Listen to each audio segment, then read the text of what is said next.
Nonton belakang layar, siapa tahu ada yang mau tanya. Teman-teman, Nasional honornya berapa Pak? Wow. Kan pasti ada toh. ya apakah memungkinkan Kakak Gasi? Misalnya ada alumni kita juga mungkin yang, yang mungkin juga tertarik dengan seperti apa yang Kakak Gasi jalankan sekarang.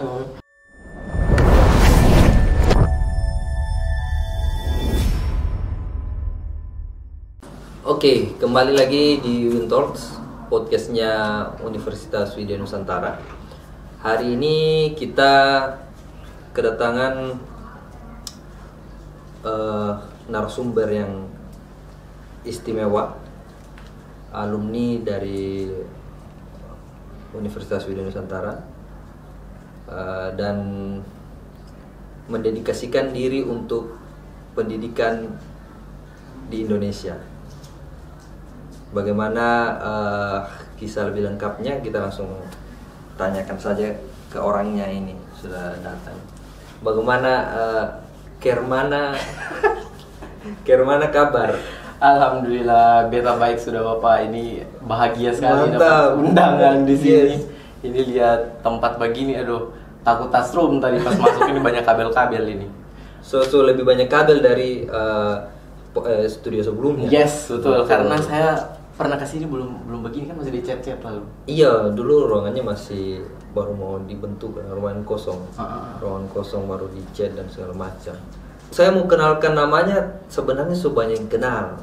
Apalagi ini kakak-kakak yang populer di kalangan Ngeri memang. adik-adik waktu itu ya, waktu angkatannya dia ya. Waktu angkatannya dia sampai bergabung juga dengan WN. Tapi mungkin saya kenalkan lagi Kak Gasi ya, dikenalnya dengan Kak Gasi. Siap. Kak Gasi. Kak Gasi kan alumni Masistikes dulu. Masistikes. Masistikes. Iya, selesai S1 Masistikes. Masistikes tahun Selesainya 2019. 2019 Angkatan selesai. 15. Dan sempat masuk bergabung dengan WN di tahun yang sama, 2021. 2021 di Warik 3. Di Warik 3, stafnya Pak Warik 3. Stafnya Pak Warik 3. Mohon maaf ini Pak Warik 3, kita langsung culik. saya tadi mau ke atas tapi langsung tiba-tiba Culik di dulu karena kita dengar dia ada balik.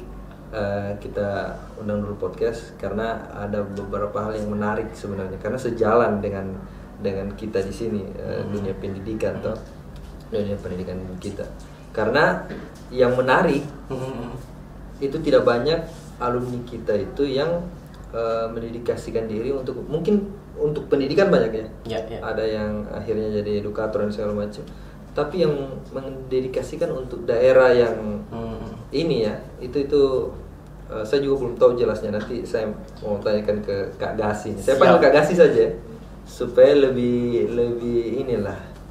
Gasi saja kayaknya perjalanan jangan pakai K, ya Allah. Gasi saja ya. Nah, tapi kalau di NTT kakak. Kakak Gasi saja. Kakak Gasi, nah boleh. Betul, Kakak Gasi saja. Siap kakak. Oke, Kakak Gasi. Sebenarnya apa yang Kakak Gasi kerjakan sekarang ini? Wow.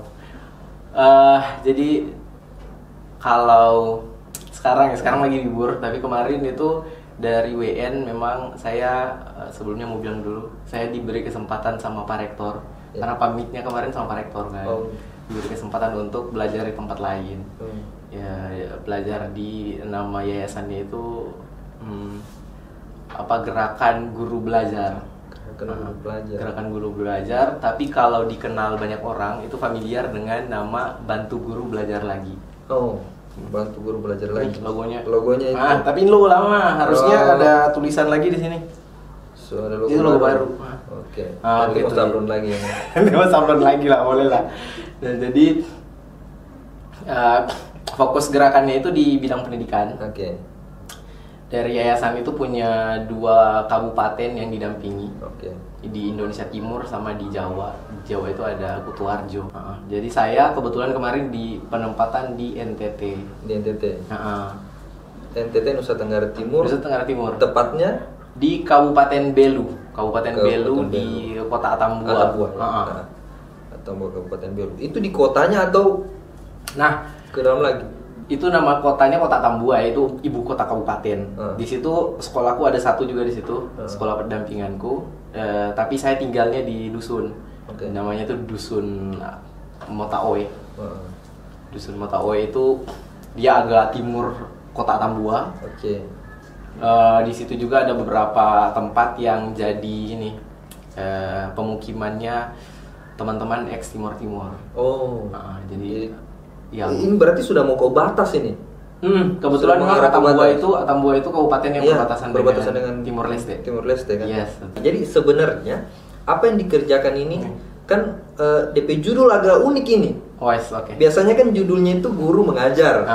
Nah ini kan guru belajar lagi. Guru belajar lagi, betul. Jadi sebenarnya apa itu? Ini saya terus terang baru dengar juga ya. Iya. Jadi sebelum saya jawab mungkin jamnya tersama.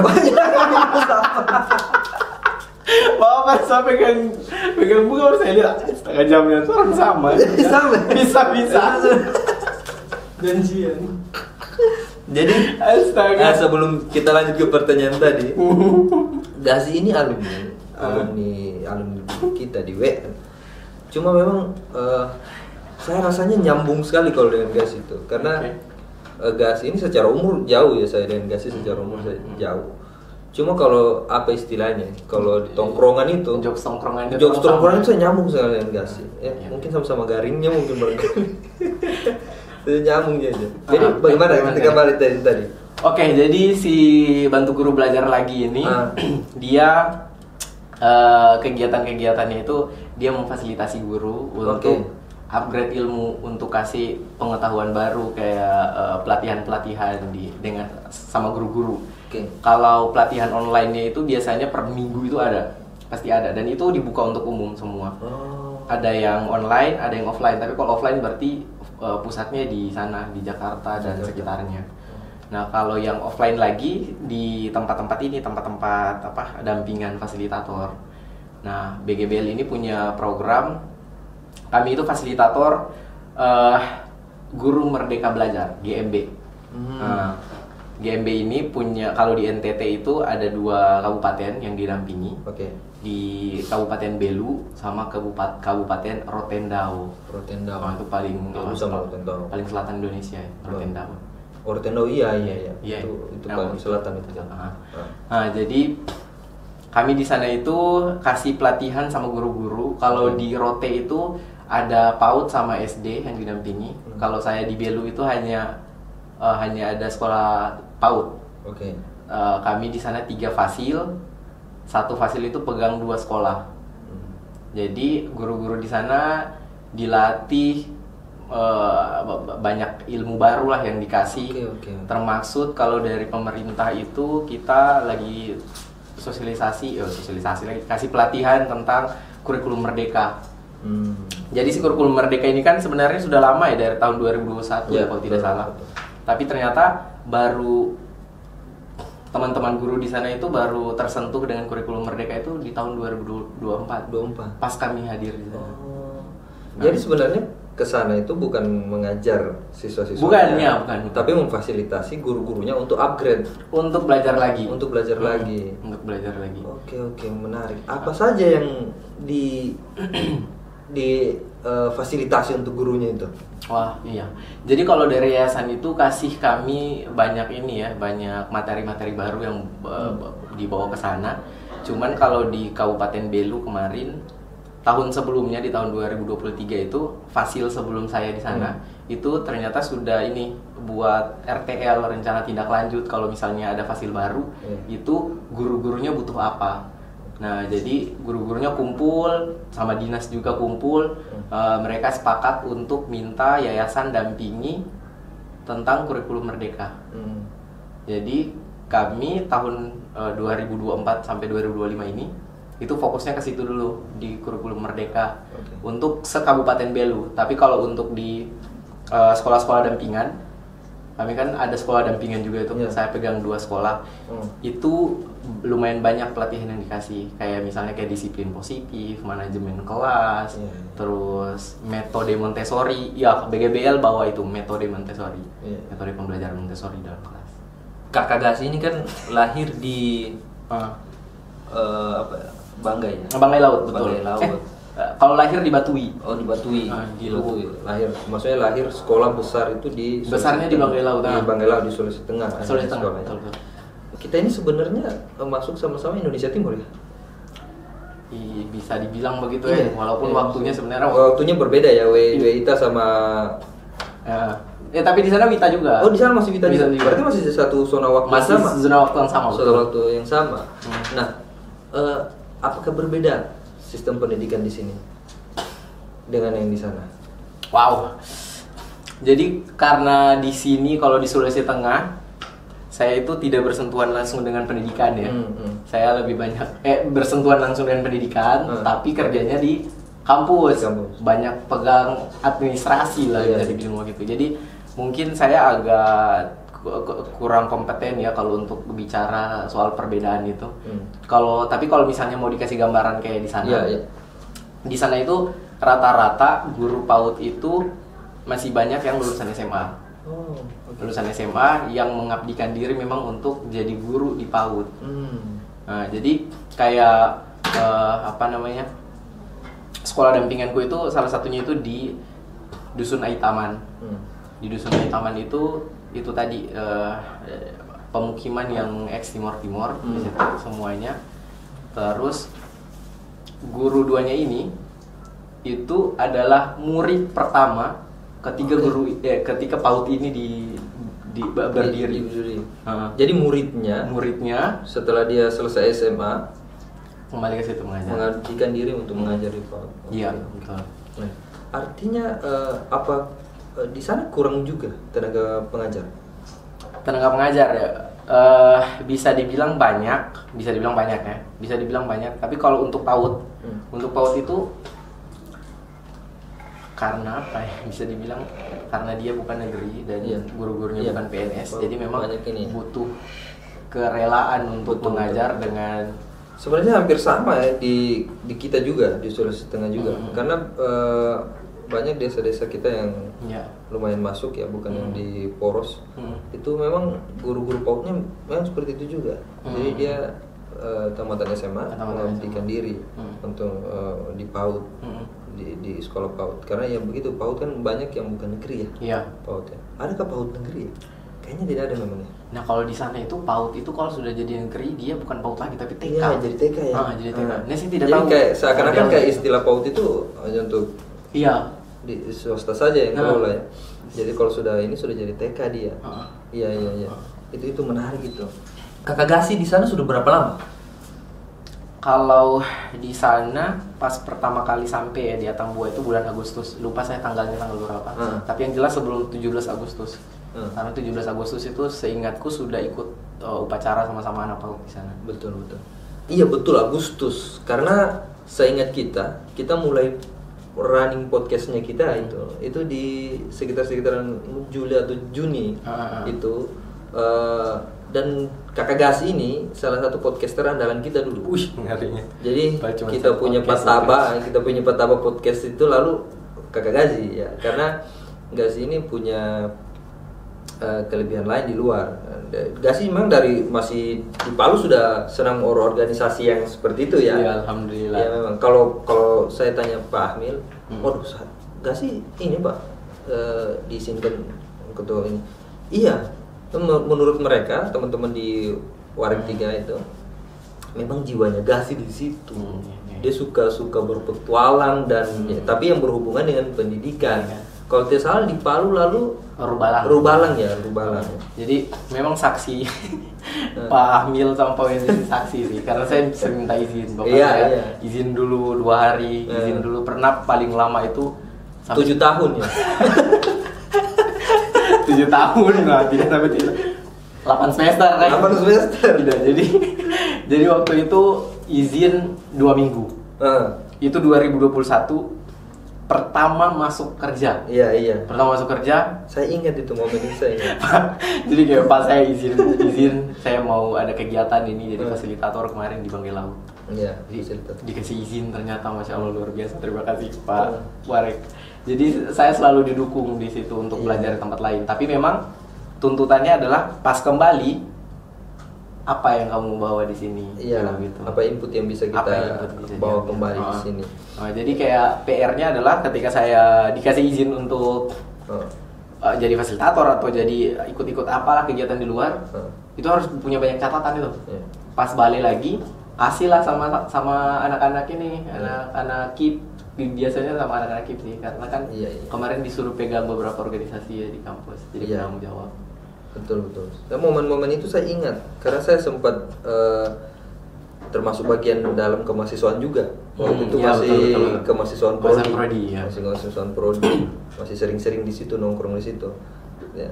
Jadi tapi mereka itu memaklumi memang, ya, jiwanya Gasi memang di situ. Dia suka berpetualang. Seandainya masih ada tuh jejak petualang, memang. ikut jejak petualang. Ngeri memang. Pertama kali kakak Gasi ke sana, ke NTT, atau sebelumnya sudah pernah? Pertama kali, belum pernah ke arah sana dan Belum pernah. pertama kali ya. Belum pernah ke arah sana. Siapa tahu pernah naik sampan ke sana tuh dari Banggai. Gitu. Jadi menariknya di sana itu Kabupaten Belu itu lumayan jauh dari laut. Oh. Jadi saya ini besar di laut, di pesisir, di pesisir ya. Pas di sana penempatannya di Kabupaten Belu jauh dari pegunungan laut. ya? Oke. Jadi, jauh dari laut. Menyesuaikan diri lagi. Menyesuaikan diri lagi. Ah. Terus di sana di Palu memang panas Di karena sana? sudah terbiasa di Palu panas. Di sana panas tapi Dry, kering. ya Oke. menurut agak aneh ya menurutku nih. Iya. Tidak tahu salah atau tidak, cuman ini menurutku waktu saya pertama di sana itu bulan Agustus. Itu siangnya itu panas sekali. Di jalan kalau dari kota mau ke dusunku itu sering kebakaran di samping jalan. Oh, lahan, hutan. Hutan. Jadi kayak musim gugur Iya. memang. Jadi kalau misalnya ada yang buang rokok sembarang Sembarang atau apa langsung. itu langsung kebakar. Jadi beberapa kali kayak singgah saya, "Ih, kebakaran kenapa ini?" Iya. Bicara dengan bapak-bapak situ dibilang ini kebakaran gara-gara ada Orang yang buang rokok buang sembarang. sembarang. Kayak- Katanya begitu sih. Hmm. Tapi malamnya dingin. Jadi malamnya itu kayak tambing, Bapak. Oh, Jadi malam kalau kayak perbandingannya tambing. itu kayak tambing. Menurutku ini kayak tambing. Karena itu sampai jam 9 pagi mau ke jam 10 itu air masih dingin. Maksudnya. Masih dingin sekali. Tapi malamnya dingin. Malamnya dingin sekali di bulan-bulan Agustus itu. Ini Juli Agustus itu mulai begitu modelnya. Memang Palu itu memang panas. Tapi karena dia di Teluk, jadi anginnya kencang. Anginnya kencang. Jadi memang misalnya ada teman-teman yang dari Makassar atau Kendari, itu kan panas juga panas juga. Tapi tidak berangin, tidak terlalu berangin. Jadi dry gitu, kayak apa? Perasaannya kering ya. Kalau enggak tahu apa bahasanya yang pas itu apa ya, kayak kering lah dia. Kalau di Palu kan dia panas terik panas sampai ada istilah satu orang satu matahari. Tapi dia berangin. Bahkan kalau lagi angin Teluk itu kencang sekali bahkan anginnya. Oh, di sana justru panas tapi tidak terlalu berangin. Iya. Tidak terlalu angin. Nah, Kakak Gasi kan ini istilahnya orang yang tumbuh besar di daerah laut. Ya. Ya, daerah laut. Ya, aku amin. Tidak ya. Tidak ada kemampuan ini ya. Tidak, malahan saya bisa berenang itu nanti MTS kayak. Masa? Iya. Saya pikir SD tidak tahu. itu saya rasa itu skill dasarnya. Ah. Anak-anak di Banggai laut, Banggai kepulauan itu skill dasar mungkin sudah lebih duluan pintar berenang daripada pintar Daripada berjalan. jalan. Iya toh? Iya, jadi Tapi kagak sih naik di MTS. MTS baru bisa berenang. Karena saya lumayan anak rumahan. Oh. Jadi tidak dikasih kalau misalnya berenang Berenang, sendiri. Ya. Iya. Ke NTT itu di Yes. daerah pegunungan. Nah, Beradaptasinya sulit atau bagaimana? paling cuman suhu saja. Suhu. Suhunya beradaptasinya agak lama kemarin pas awal-awal sempat sakit, Oke. langsung sakit. Iya, kalau suhu itu. Langsung demam, langsung ingus. Iya. Kalau Beberapa hari langsung gitu langsung. Iya. Itu saja sih paling sama karena di sana itu apa namanya kita kasih pelatihannya ke kelompok-kelompok belajarnya guru. Iya. Kalau di PAUD itu ada namanya PKG ya. Jadi kita itu jalan keliling kabupaten untuk ke PKG. Oke.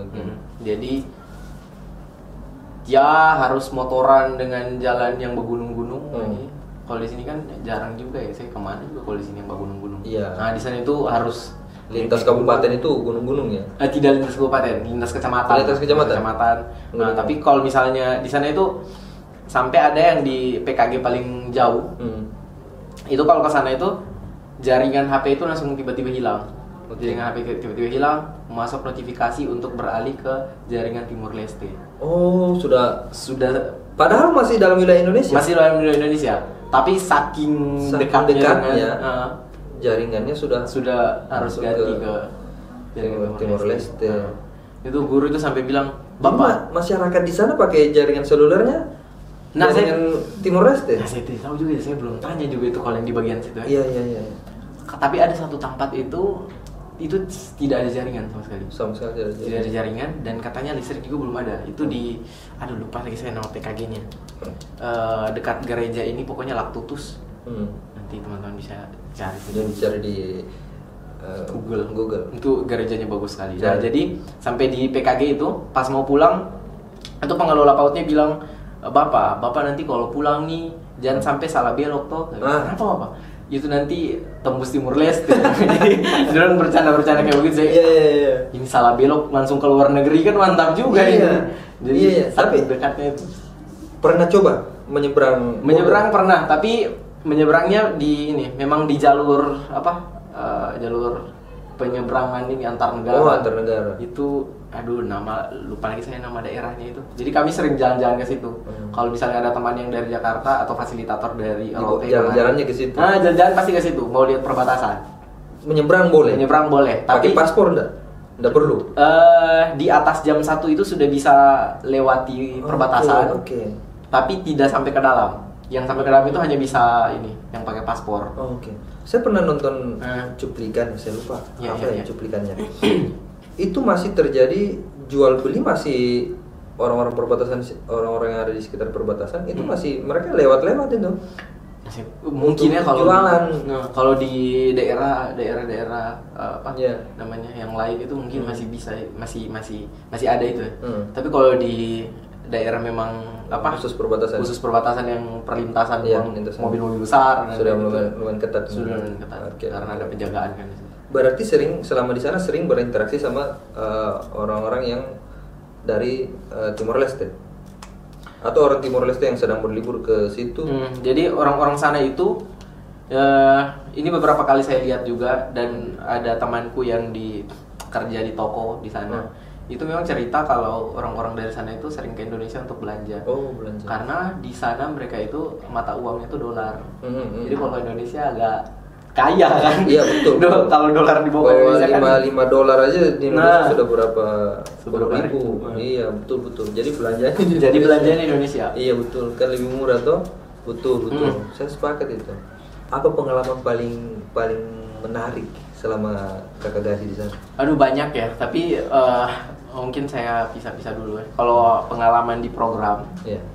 Kalau pengalaman di program itu karena di yayasan juga itu selain kita dibekali dengan pelatihan-pelatihan yang mau dikasih ke guru, kami juga dikasih kebebasan untuk asesmen awal guru ini atau sekolah itu butuh apa sebenarnya di situ. Baru kita yang improve sendiri tuh, mau kasih untuk pemenuhan kompetensinya si guru. Nah, salah satunya itu di sana itu saya sama temanku itu bikin pelatihan untuk pengoperasian Microsoft.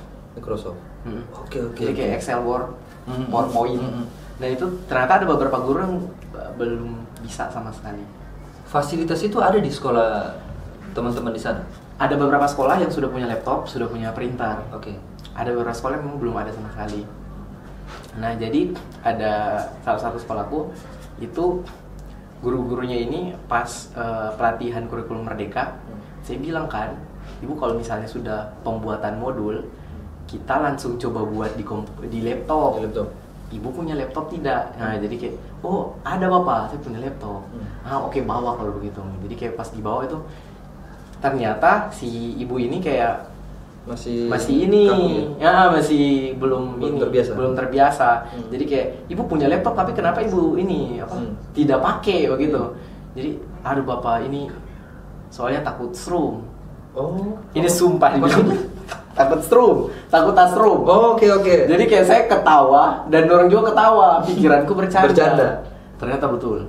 Jadi salah satu guru itu laptopnya itu baterainya kan tidak ini lagi. Iya, tidak dilepas. Jadi Jadi langsung. cas langsung. Sudut-sudutnya itu Nyetrum. itu mushroom, Iya, itu ada strumnya. Iya. Jadi sebenarnya dibilang takut strum itu memang betul-betul tas mushroom itu dari Iya. laptop. Karena listrik langsung masuk ke Langsung motherboard. masuk ke situ. Ke motherboard, ya ditambah mungkin ada kebocoran kabel atau segala macam, ya dia akan nyebar ke casing-casingnya. Apalagi kalau itu casingnya metal. Penjelasan ilmiahnya begitu. Ya kalau casingnya metal Ya, iya. itu. Sama Ya, kan betul. di CPU kan. Kadang kita tas strum sama CPU sama listrik Nah, tas itu, disknya. betul. Hmm. Nah, jadi Jadi- kita buat pelatihan itu. Jadi guru-guru diajar untuk beketik. Iya. Sampai-sampai ada salah satu sekolah itu yang punya catatan rumus. Oke, rumus Excel. Ini benar. Kontrol C untuk apa? Oke. Shortcut. Kontrol, ya itu dia. Shortcut. Kontrol V untuk apa? Kontrol A untuk apa kayak gitu. Ah. Oke, ibu kalau mau ini supaya cepat ini kayak begini. Iya, Oh, sampai iya. dicatat gitu. Menarik. Sampai dicatat kayak begitu, Benar. sederhana itu. Dan pas kami jadi setiap akhir periode pendampingan itu ada dari yayasan yang datang Oke. ketemu sama si guru-guru ini untuk kayak wawancara lah kayak begitu. Jadi visit.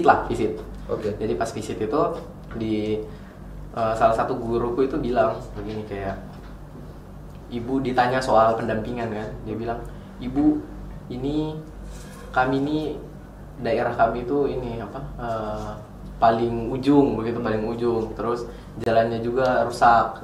Jadi pas ada fasilitator kami itu merasa disayang karena belum pernah ada kegiatan di sana. Betul. Jadi kayak hal-hal begitu kayak wah, ternyata kehadiran saja Betul. sudah sangat berdampak besar untuk orang-orang di sana. Iya.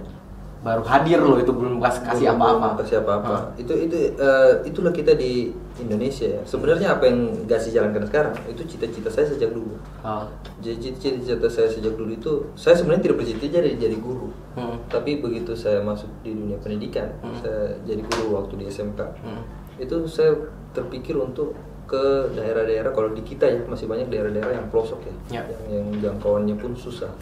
Jadi saya ya cuma sayangnya itu tidak pernah terwujud. Ya, jadi gurunya terwujud, tapi untuk mengajar ke daerah-daerah pelosok itu tidak terwujud. Saya suka sekali tuh kita beberapa kali pergi, tetapi edukasi yang lain ya. Edukasi kopi.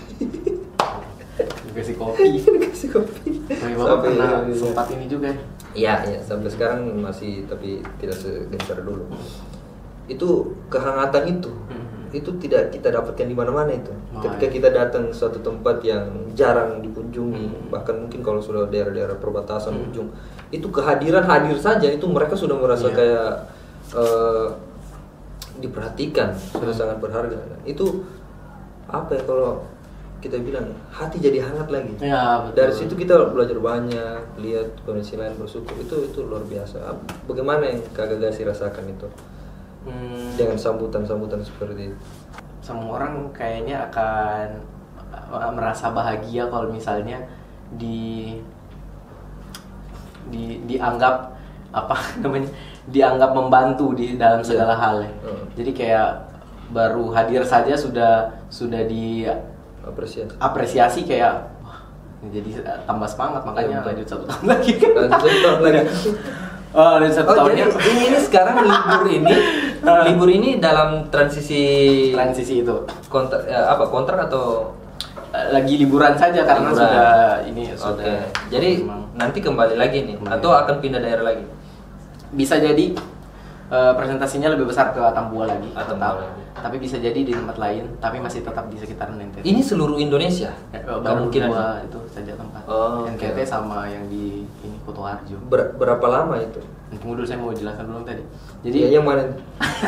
yang tadi itu. Yang mana dulu? Jadi sebenarnya bukan itu juga alasan sebenarnya sih. Banyak alasan faktor-faktor yang lain kenapa saya mau lanjut. Salah satunya tadi. Terus saya juga masih merasa kayak ketemu dengan orang-orang hebat di yayasan, kayak saya kayaknya masih sangat kosong gelasku dan perlu banyak diisi sama orang-orang Atau kode hebat. Batam Bayu? Itu kayaknya. Jadi gelasku masih kosong dan perlu diisi lagi dengan warna-warna lain. Betul. Soalnya kan ini masih bening. Maksudku bukan Oh, ini. Maksud gua Oh, tenang, kita ada itu. Bukan. Kayaknya ini di masih bening. tolong ambilkan kulkasnya, ambilkan. Begitu Bapak. Jadi ya begitulah. Gak sih, memang senang belajar berarti. Lumayan sangat senang belajar. Senang belajar. Dan saya senangnya itu kayak belajar langsung habis itu Langsung praktek. iya langsung begitu. Betul. Supaya tidak hilang Betul, ininya. betul. Jadi makanya kalau waktu kuliah dulu saya lebih suka ini Praktek. Praktek. Jarang di kelas. Tidak, maksudnya Jarang di kelas. Sebelum sempat- podcast ini kita sempat riset dulu.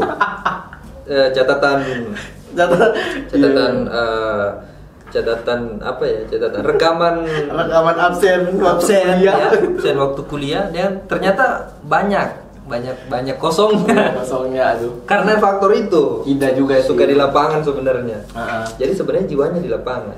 Nah, Bisa jadi kan dibilang. pertanyaannya, Kakak Gas ini kan seorang perawat Yes. dan nurse Wah, nurse. ber-STR. Agak berat ya. Langsung agak berat ya. Nurse ya, Diperkembali ya, Ya, nurse. bukan hanya S1 keperawatan, tetapi nurse. Profesi nurse. Nurse, betul. profesi nurse dan ber-STR. Ber-STR, betul. Pertanyaannya, Punya sertifikat BTCLS mau ditambah BTCLS punya sertifikat BTCLS. Masih aktif semua itu ya? Iya, masih aktif. Masih aktif. BTCLS tidak. Oh, BTCLS sudah. Pertanyaan yang menarik, Wow. kenapa Kakak Gasi akhirnya tertarik ke dunia pendidikan, khususnya untuk membantu teman-teman fasilitas teman-teman guru untuk mereka belajar lagi dan upgrade lah, istilahnya upgrade ya. Apa yang mendorong ke situ sebenarnya? Aduh, saya bingung kalau jawab itu secara spesifik ya. Iya. Cuman kalau jawaban diplomatisnya mungkin karena kayak apa ya? Saya tidak bisa bilang juga perawat saya bukan perawat, Iya. karena bisa karena itu melekat. sudah melekat. Bisa. Seiring berjalannya waktu, pas waktu kuliah, selesai kuliah juga, apalagi pas selesai kuliah itu banyak berkegiatan dengan teman-teman yang fokus di pendidikan, literasi. Jadi kayak, wah saya tidak dapat ini di dunia keperawatan. Oke. Dan saya sudah menikmati itu. Di dunia keperawatan saya menikmatinya ketika praktek. Praktek langsung ketemu ketemu pasien. Ketemu pasien. Saya menikmati itu. Ganti perban, urus Tapi luka. masih bisa basuntik ya? 1 tahun ini tidak pernah lagi ya, 1 tahun ini tidak pernah. Terakhir mungkin 2023. Oke. Mbak infus masih bisa loh. Jadi sebenarnya karena memang menyukai literasi ya. Bergabung dengan teman-teman di komunitas ya. Iya, Masih di beberapa Pak. komunitas. Akhirnya tertarik dengan Akhirnya dunia banyak pendidikan. yang bikin saya, banyak orang yang bikin saya jatuh cinta sama itu, sama Iya, dunia pendidikan. suasananya. Terus bukan pendidikan- karena sebenarnya tidak dengan Dunia perawatnya. perawatan, tidak. Oke. Tapi memang sebenarnya keperawatan dan pendidikan kan dua hal yang tidak bisa dipisahkan. Tidak bisa ya. dipisahkan. Sangat penting untuk Iya. Iya. negara mungkin. Iya, Bisa kesehatan dibilang pendidikan kesehatan, itu pendidikan. saya selalu salut sama teman-teman guru, teman-teman Ya. perawat.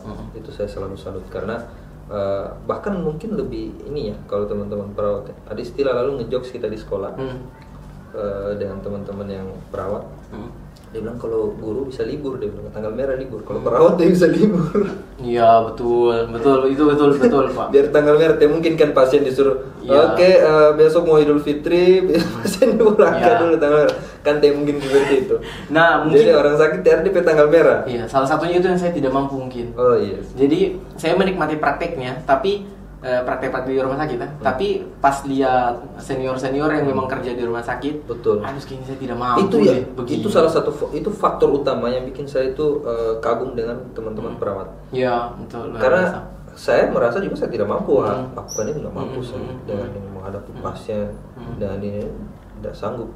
Saya ini memang orang-orang khusus ya yang terpilih. Orang khusus. Yang terpilih. Nah, selama di sana, Hmm. selama menjalani aktivitas di sana, pernah tidak ilmu perawat itu terpakai? Wow. Misalnya sementara Ada satu kali sebenarnya. ini dengan guru-gurunya, sementara diskusi, tiba-tiba mungkin ada yang Nah, jadi ada salah satu guru, ada 2 kali sih sebenarnya.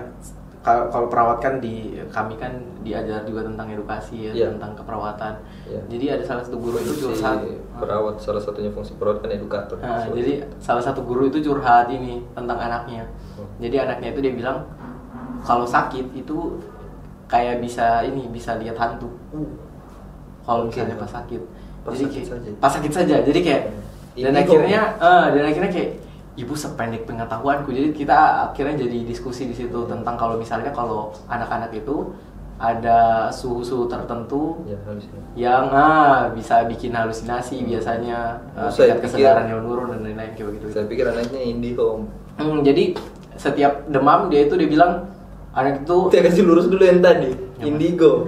Bukan Indigo. aduh, saya tidak dengar, sorry, tidak dengar, sorry, bukan tidak cocok lagi ya, tapi itu yang saya sampaikan di awal tadi.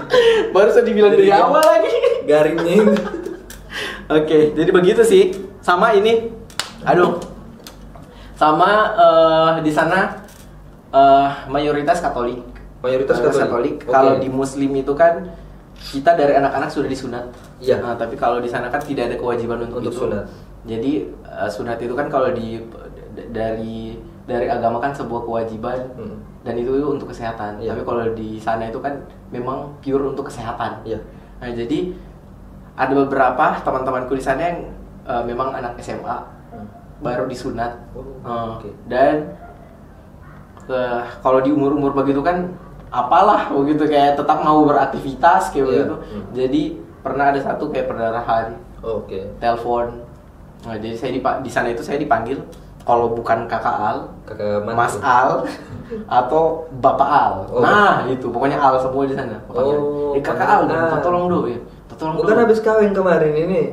Wah, bukan Al itu. Oh, bukan hal itu. Al Oh. Fatani itu.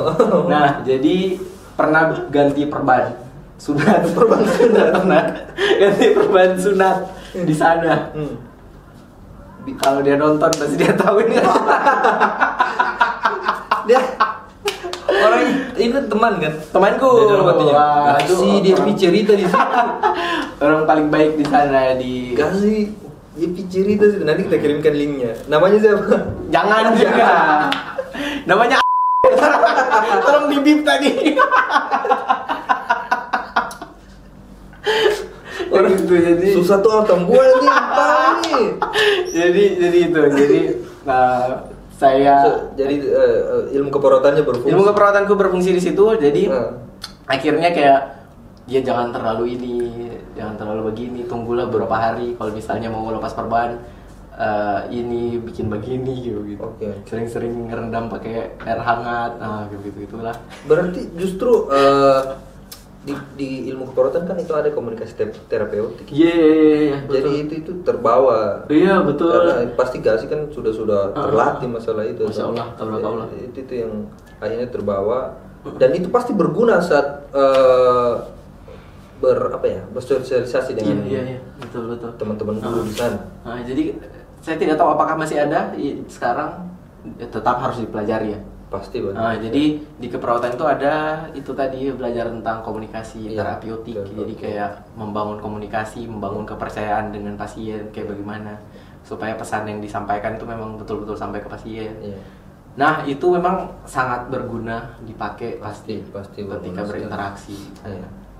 Saya sebenarnya bukan perawat ya. Saya tahu itu karena 3 tahun Mengajar di keperawatan. prodi perawat, tidak mengajarnya komputer. Oh, juga. iya, mengajarnya keperawat. mengajarnya Komputer. komputer juga.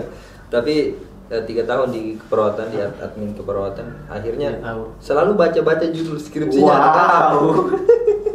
Jadi kira Iya, jadi sempat 1 sedikit-sedikit. tahun itu saya tidak pernah baca buku komputer lagi. Hmm. Jadi saya baca buku-buku tentang penelitian teman-teman perawat. Biasa kan teman-teman simpan aja buku Nana Niknuk di meja, ya kan saya jadinya penasaran iya. toh, saya Wow. baca-baca. Ini sebentar mau minta Sertifikatnya semua beberapa tahun memang ya. minta sertifikat net. Ya, begitulah kira-kira. Belum ini sampai maghrib orang mau tadi, bicara tadi ini. kan hal yang menarik di ini ya Iya. tentang program pendampingan Hmm. yang lain-lain lagi ya. Jadi kalau yang lain-lain lagi di sana itu hal yang paling terasa kalau misalnya berinteraksi dengan masyarakat itu adalah toleransinya. Toleransinya. Jadi saya lahir di Batui, besar di Banggai Laut, Desa Mansalean. Itu mayoritas 100% kalau di Mansalean waktu itu Muslim. Muslim 100%. 100% Muslim Oke. kami di desa situ. Kemudian lama juga di Palu. Oke. Tapi kalau di Palu sudah Sudah ada banyak, tapi Beragam. di kompleks ya. tempat tinggal dan lain itu kan Muslim semua. Iya. Pas sampai di sana itu di dusun itu Muslimnya hanya 2. Saya sama si temanku ini Kak Agil namanya, dia fasilitator juga. Nah itu sangat terasa sekali toleransinya. Itu awal-awal kami datang di bulan Agustus. Kami pas di bulan Agustus itu masih tinggal di rumahnya orang. Terus berapa minggu setelah di situ ada ponakannya si tuan rumah ini yang mau menikah. Oke. Dan di sana itu kan ada kayak adat kalau misalnya mau menikah itu keluarganya kumpul semua, namanya duduk adat. Jadi bicarakan tentang kalau misalnya ini mau menikah harus buat acara apa saja. Oke. Dari keluarga ini mau tanggung apa kayak begitu. Iya. Nah saya duduk di luar waktu itu dikasih minum kopi kan.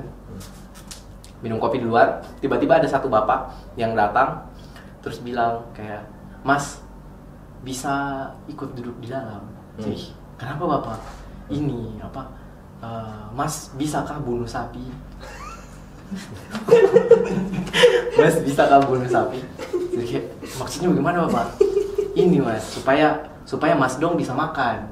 Oh. Wah, pasti kayak, iya. hah? Jadi orang-orang sana itu Ditawarkan tahu sapi. kalau yang Muslim itu tidak bisa makan hewan yang tidak disembelih sama Muslim juga. Oh iya. Makanya saya yang Muslim di situ, yang cuma 2 orang di satu dusun itu Diminta untuk potong potong sendiri. dan dibilang saya tuh bunuh sapi. Bunuh sapi ya. Mas Dong bisa bunuh sapi kata Sonde gitu. Kalau bisa nanti Mas yang bunuh besok. Iya. Kayak aduh. Tanggap sendiri. Tidak makan. Jadi, nah saya membayangkan 2 tahun lalu orang potong sapi di sini itu kan ribet dari siang sampai sore. Tapi berarti bisa di sana bisa. Karena training di sini. Tidak, maksudku kayak kalau misalnya saya yang potong nih sapi ini, saya merepotkan satu keluarga ini. Karena harus banting sapi, baru disembelih. Jadi, Betul. aduh, Bapak saya belum pernah ini bunuh sapi. Jadi Bapak dong saya yang bunuh. Nanti kami makan ikan sal. Iya. Gitu. Jadi karena dorang tahu ini kalau misalnya mereka yang bunuh, mereka yang sembelih, kami tidak bisa makan. Jadi kami diminta Sampai situ toleransinya. Ya. Sampai situ toleransinya. Mereka paham. Setiap acara kayak acara Natal misalnya lalu. Acara Natal itu kami diundang untuk makan-makan di Disuruh bunuh sapi sendiri. ayam. Oh, ayam. Jadi makan-makan di sekolah. Itu ayamnya itu tidak dipotong. Belum disembelih. Mereka beli yang hidup. Terus dipanggil. Bapak boleh ke rumah Kak? Mau bunuh ayam dong. Nah, jadi kami yang ke sana disembelih. Atau biasanya ada acara sambut baru. Sambut baru itu apa ya kalau di Katolik?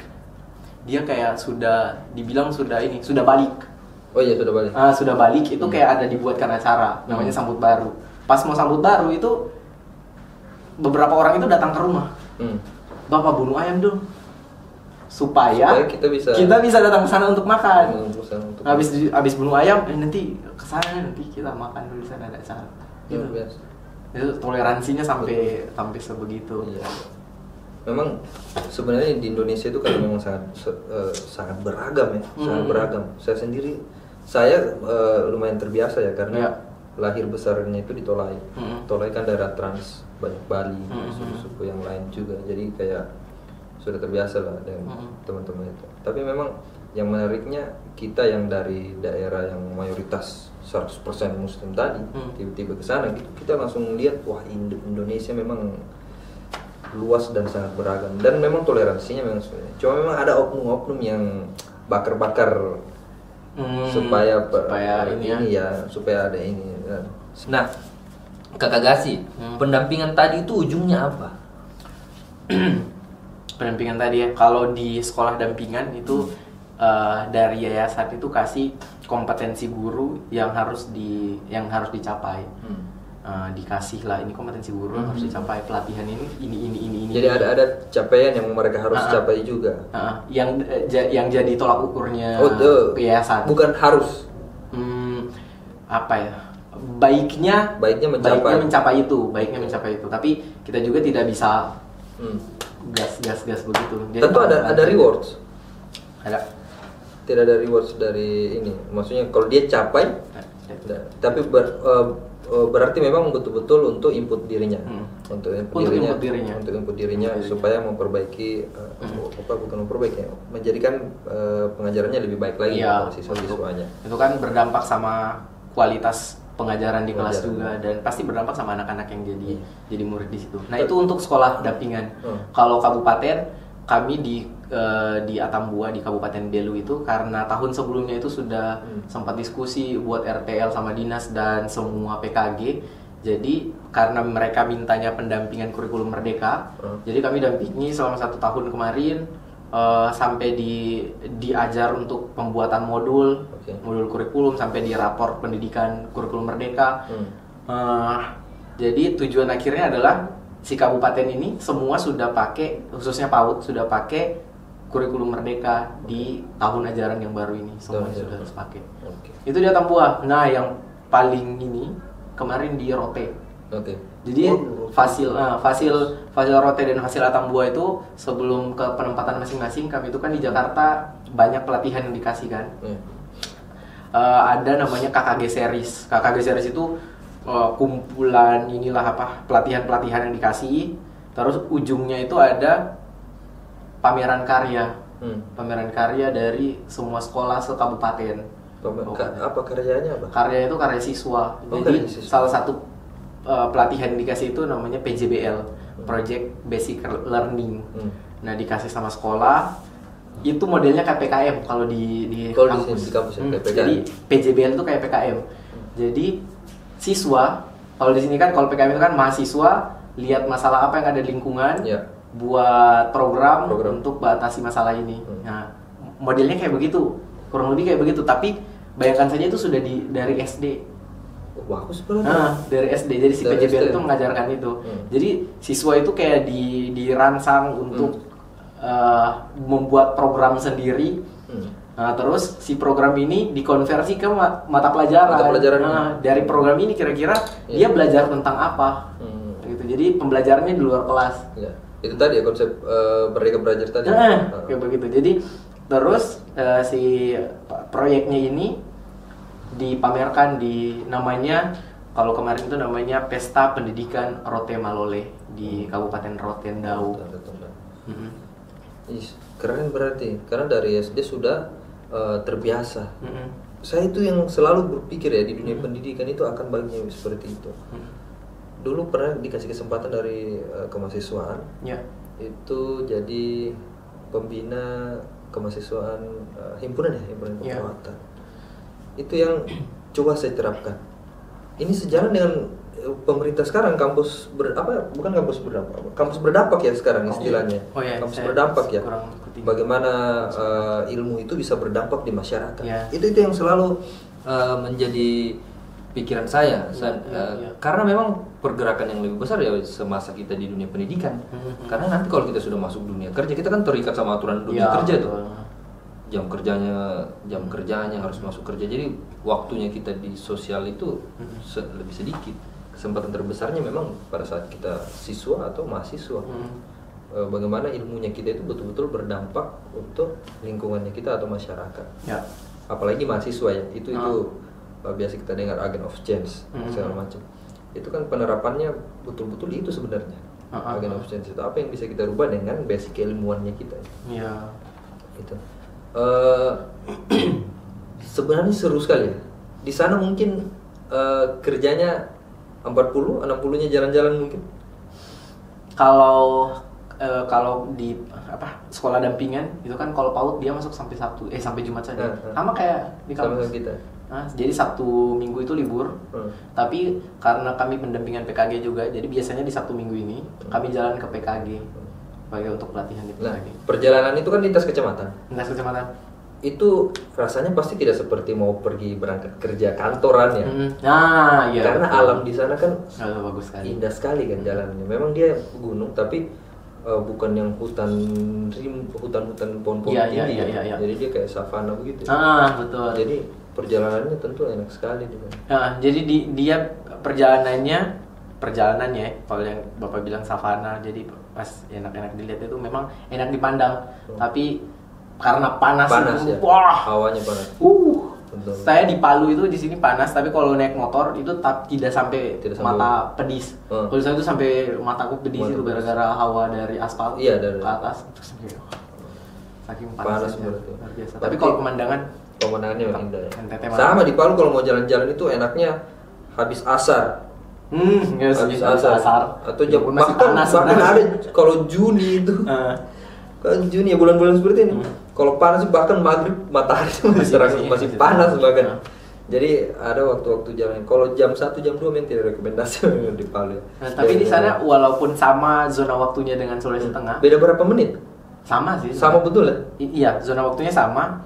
Tapi kalau kayak buka puasa kayak begitu lebih cepat di sana, lebih cepat. Zuhurnya lebih cepat, maghribnya lebih cepat. Karena cepat gelap kayaknya di sana. Cepat gelap ini. Jadi di sana itu sampai akhir-akhir puasa, hari-hari akhir puasa itu 5:30 sudah buka puasa. Sudah buka puasa. Saya teleponan dengan teman-temanku sini kan biasanya jam 6 lewat kan. Jadi sudah buka puasa. Tahu buka puasanya itu dari HP saja. Ada iya lagi. Dari HP. Tidak kedengaran azan di tempat. Iya, azannya tidak kedengaran. Jadi panduannya dari HP saja. Kami kalau di dusun itu kalau mau sholat Jumat itu kan harus di masjid ya. Iya. Itu ada 2 tempat. Jadi kita harus ke kota atau ke Yonif 744 di situ. Koramil. Nah, jadi ada tempatnya tentara di situ. Iya. Yang ada masjidnya. Jadi kami dipersilakan untuk masuk kalau misalnya mau sholat. Jaraknya jauh. Tidak, kalau yang tempatnya tentara itu dekat dengan rumah, ya 5 menit sampai. Kalau yang ke kota itu sekitar 20 menit lah, 15-20. Ini lah ya. Nah, rencana kedepannya apa lagi nih, Kakak Gasi? Apakah tadi sebenarnya sudah di-spill di awal, Kakak Gasi masih mau balik lagi ke sana? Mau balik, insya Allah. Apakah di sana itu misalnya gini, sampai habis program, apakah nanti dipindah lagi ke lokasi yang lain? Kalau dari yayasan, saya kurang tahu juga bagaimana modelnya, tapi fasil-fasil sebelumnya itu ada yang ada yang pindah dari Rote pindah ke Atambua, ada yang dari Atambua pindah ke Rote, kayak begitu. Tapi masih di daerah situ Masih juga. daerah situ juga. Maksud saya tidak, apakah memungkinkan nanti dikirim misalnya ke Papua misalnya, ke Maluku? Tapi harapannya masih di Atambua sih. Saya sudah lagi. sangat jatuh cinta sama semangatnya guru-guru di sana. Saya Dengan- sudah kuasai lorong. Dengan orangnya juga barangkali. Ngeri memang masyarakatnya. Mau masyarakatnya lebih spesifik lebih spesifik lagi. Tidak mungkin. Ada mungkin? Lebih spesifik Tidak lagi? ada. Saya sudah menikmati hidup di sana. Yang tiap pagi itu masih banyak burung-burung. Karena masih hutan kan di sana. Iya. Nah, di sana itu kalau musim hujan itu sampai ular itu masuk dalam rumah kami. Ular? Ular itu berapa kali masuk di dalam rumah tempat kami tinggal. Karena masih hutan kan di belakang. Sudah. Jadi ular jenis apa? Saya tahu lagi jenis ular. Jadi tangkap dong kan. Iya, karena saya tidak takut ular jadi saya tangkap kan. Iya. Baru dilepas lagi. Iya. Mantap di sana. Pokoknya. Sapi banyak ya. Sapi banyak. Akhirnya tahu teori sapi itu dia sensitif dengan elektromagnetik. Iya sih. itu dari bapak sih yang bilang sih sapi bisa sadar kamera gitu kan dari situ. Saya sebenarnya ngarang juga itu. Saya percaya lagi. Iya. Coba penjelasannya seperti ini ya, seperti meyakinkan. Ya, orang yang nonton pasti bingung konteksnya apa ini. Jadi di sana juga saya akhirnya karena saya lahir di tempat yang semuanya Muslim, pas di sana itu Katolik dan mereka suka sama anjing, pelihara anjing. Saya jadi suka sama anjing juga di sana. Pelihara anjing begitu ya. Jadi dulu takut, sekarang kayak biasa saja. Iya, biasa saja. Jadi suka bermain sama peliharaannya orang di sana. Terus kayak ada kasih makan babi juga biasa. Makanan juga kasih makan babi. Makanan sisanya kami kan daripada dibuang mubazir. Betul. Kalau tulang dikasih anjing, yang makanan ininya makanan dikasih ke basahnya babi. yang lain dikasih babi. Betul ya. Sama kami juga di toleh seperti itu juga. Jadi kucing sudah pelihara kucing. Ada satu kucing saya pelihara kucing sampai sekarang tuh masih satu kucing. Kucing. Nah, tapi di dusun itu kayaknya cuma satu kucing gitu. Satu Tiap kucing kali gitu. saya lihat kucing lain kayak cuma satu itu deh. Itu tadi bincang kita dengan Kak Gasi. Nonton belakang layar, siapa tahu ada yang mau tanya. Teman-teman, ini Mumpung ada ini. pertanyaan nggak? Mumpung belum Sebelum habis kita aja. close the window. Penasaran honornya berapa Pak di sana? Wow. Kan pasti ada toh. Ya, apakah memungkinkan Kakak Gasi? Misalnya ada alumni kita juga mungkin yang mungkin juga tertarik dengan seperti apa yang Kakak Gasi jalankan sekarang. Iya, memungkinkan ada di spill. Jadi Atau kasih range saja begitu, kasih range di bawah 50 misalnya. Jadi karena ini ya apa? Karena saya tidak suka bertanya tentang pekerjaan dan gaji sama orang. Iya, Jadi kalau misalnya saya ditanya itu saya tidak akan jawab. sama saya juga. Tapi kemarin sempat saya dari NTT itu ke Jakarta, kan kami pelaporan di sana di yayasan. Habis itu jalan-jalan ke Bandung. Mandalika. Jalan-jalan ke Bandung. Oh, Dan Bandung. bayangkan saja 1 tahun di NTT ini Iya. terbiasa dengan panggilan kakak, mama, semua ibu itu dipanggil mama, kamu Mama. mana lah yuk gitu. Ah. Ke Bandung. Jadi AA. Di sampai sana saya beli ini air jahe sama ibu-ibu di pinggir jalan kayak Mama. kayak terbiasa dengan itu kayak mama mau beli gitu. Mama. Gitu kayak buke mau beli apa? Oke, mau beli apa? Jadi kayak oh iya astaga, keceplosan. Jadi saya sudah lihat menunya. Pas lihat menu, apa bagus dibeli ini. Saya tanya temanku, sepupuku, ini yang mana yang enak diminum? Itu ibu dengar suaraku, ibu yang jual itu. Terus dia bilang begini, punten AA batuk ya. Orang yang terbiasa dengan nada tinggi dari Sulawesi ke NTT ini tiba-tiba dibikin begitu kayak, iya ibu, ini minum, ya udah minum ini aja, jeruk sama madu, saya buatin ya. Kayak ibu iya bawa saja, pokoknya biar saya tidak suka kayaknya saya akan minum deh. Kayak langsung merasa disayang gitu dengan logat-logat yang baru itu, ya Allah. Kita itu memang yang dari timur Indonesia, Sulawesi, NTT, Maluku, Papua, itu pengalaman unik pertama kalau ke Jawa itu. Iya itu. Jawa ya, pokoknya apalagi ke Bandung yang Sunda ya. Sunda itu halus sekali. Itu halus sekali. Itu pengalaman pertama kita langsung merasa kita bicara ngegas-ngegas ini. Oke, warga WN itu tadi bincang kita dengan Kakak Gasi dengan pengalamannya yang luar biasa. Masya Allah, tabarakallah. Iya.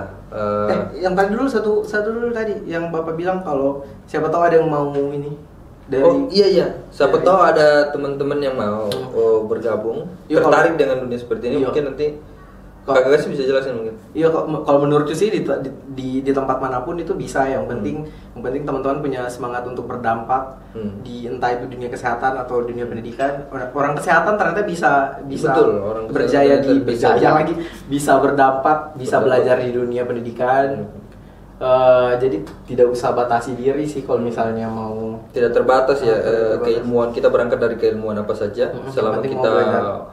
ada kemauan Untuk belajar. tentu kita bisa bermanfaat dimanapun kita berada. Ya, Ih, mantap sekali kata-kata. Masya Allah, tabarakallah. Oke. Warga UN, terima kasih, jangan lupa apa subscribe. Sukrebet. Ya itulah. Sukrebet. Oke, assalamualaikum warahmatullahi wabarakatuh. Waalaikumsalam warahmatullahi wabarakatuh. Saya mau kasih tebakannya Bapak. Apa tuh betul? Daun apa yang bisa menyanyi? Lupa lagi tuh. Bukan. Kini ku ingin gitu. pergi. Jerok. Jerok gitu dia. Padahal ini tebak-tebakan kan. Itu tebakannya Bapak di tahun lalu. Saya masih ingat Pak Aman.